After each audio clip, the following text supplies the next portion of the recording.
Now let's calculate the median for group frequency data. This is probably one of the hardest exercises in this section of the course, and it probably will be one of the hardest questions on the test.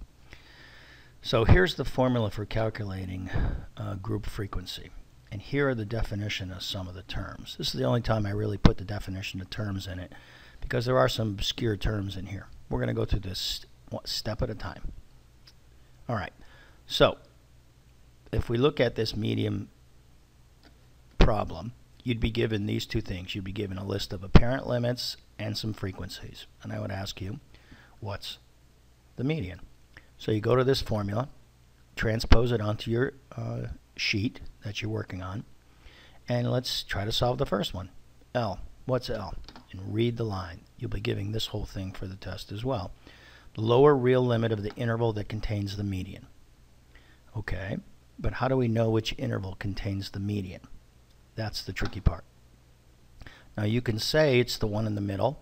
You could say it's the one with the highest frequencies, and that will work if it's a normally distributed curve, but it's not always the case. So you got to be careful with that.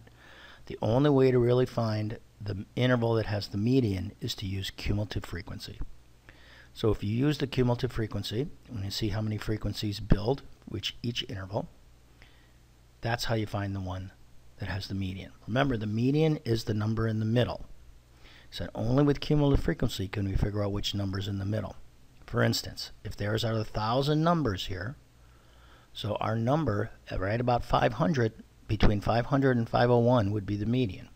Hope you understand that. If there's 1,000 numbers and we could count in 500 on each side, since it's an even number, we'd have two numbers in the middle. So we want the interval that has about the 500th number in there. And we use cumulative frequency to figure that out. This first interval contains the first number to the 14th number. This next interval contains the 15th number to the 46th number. This one has the 47th number to the 150th number. Do you get what I'm doing here? So we come up to this one right here. This interval right here, 297, has the 151st number to the 297th number. But this one right here has the 298th to the 503rd number. So this is the interval that has the median. That's your first thing to do. It's the toughest part of this problem. Everything else falls in place after you do that. So we figured out which interval contains the median. Yay, it's this one.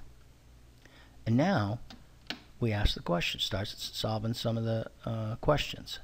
L, the lower real limit of the interval that contains the median. Be careful not to use the apparent limits. People make this mistake all the time. It's the real limits. Remember, it's 174.5 would be the lower real number. And the lower real limit, that's what we would plug into our equation. What's the next thing? What's the sample size, which you already know is 1,000. What's the CFB, the cumulative frequency in the interval below the one that contains the median? Well, this is the interval. This is the cumulative frequency in the one below. We know that answer is 297 now. What's next? F sub I, the frequency in the interval that contains the median. Well, here it is right here, 206. And then the last thing we got to figure out is sample size. And sample size we know is 25, 25, 25, 25. So we have all our numbers to plug in the equation. We have L and N and CF sub B and F sub I and I. So we just plug them all into the equation, and the answer to this question is 199.125. That is the median of this grouped frequency.